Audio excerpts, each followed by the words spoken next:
आज दूसरे चरण का भी मतदान हो गया है और कुल 95 सीटों पर।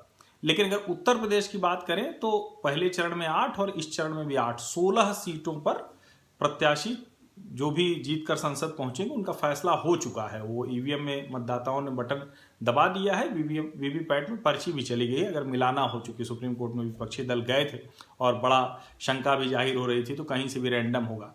तो 2 सीट रह गई थी, तो उसके बारे में मोटी समझ एक बने सबकी जो इस चैनल को देखते हैं, यूट्यूब चैनल को, तो उनको समझ बने। उसके लिए आगरा सीट की बात करें, आगरा सुरक्षित सीट, भारतीय जनता पार्टी ने एसपी सिंह बघेल को यहाँ बनाया है प्रत्याशी।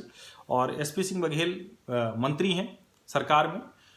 वो अभी कुछ समय पहले उनका और रामवीर उपाध्याय का हाईवे पर गले मिलना बड़ा चर्चा में रहा। वो बाद में, हालांकि रामवीर उपाध्याय ने, जो बसपा के नेता हैं, उन्होंने कहा कि वो तो ऐसे ही कहीं मिल गए थे, किसी शादी से हम भी लौट रहे थे, वो भी कहीं जा रहे थे तो मिल गए थे।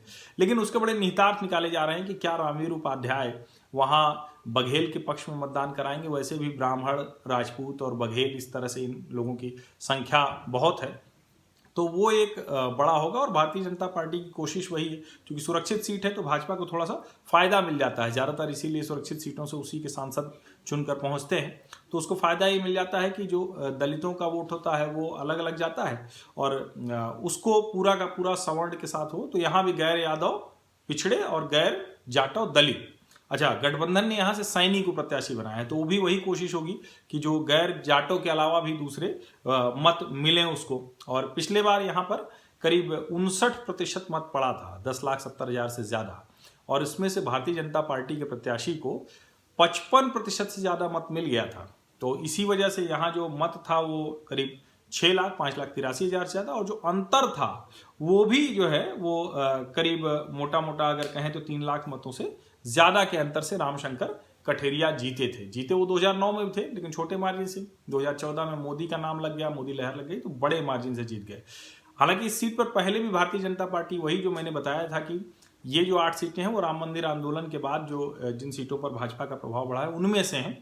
तो 91 में पहली बार जीती भारतीय जनता पार्टी, और 3 बार भगवान शंकर रावत उसके बाद लगातार जीत गए। 99 में फिर इस सीट पर जो आगरा में राजबब्बर थे वो जीते थे तब यहाँ से। हालांकि अब राजबब्बर बगल की सीट फतेहपुर सीकरी से लड़ रहे हैं।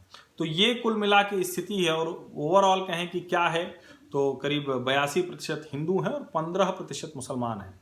यानी अब अगर आप इधर से बढ़ते हैं तो जो हम सीटें देख रहे थे, सहारनपुर और ऐसी सीटें थी जहां इतने मुसलमान थे, कैराना, बिजनौर, अब धीरे धीरे हम बढ़ रहे हैं तो अब नगीना, तो अब धीरे धीरे मुसलमान कम हो रहे हैं। मतलब जहां पहले 30-40% तक भी थे, जैसे सहारनपुर में 40% से ज़्यादा है, तो अब यहाँ आते आते वो 15% रह गए।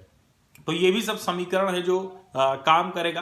कांग्रेस ने उपेंद्र सिंह, जो पिछली बार सिर्फ 35,000 से कुछ कम ही मत पाया था, तो उनको जगह प्रीता हरित को प्रत्याशी बना दिया है। तो देखना ही होगा कि किस तरह से आगरा की सीट पर, चूंकि एक बड़ा शहर है आगरा और शहरी आबादी है, तो उसका भी फायदा भारतीय जनता पार्टी को मिलता है, क्योंकि मेयर यहाँ से चुना जाता है। तो कहा जाता है कि जो मेयर वाली सीटें हैं उस पर भाजपा का प्रभाव रहता है। तो अब देखना होगा कि इन समीकरणों पर आज किस तरह से मतदाता ने मत किया है। और मोटा मोटा जो संकेत आ रहे हैं, जो चीज़ें आ रही हैं, वो लगभग साफ हैं कि किस तरह से वोटिंग पैटर्न रहा है। हालांकि बहुत शांति से लोग वोट कर रहे हैं, बहुत कोई मतदाता वोकल नहीं है, चिल्ला नहीं रहा है। ये भी इस चुनाव की एक खास बात है।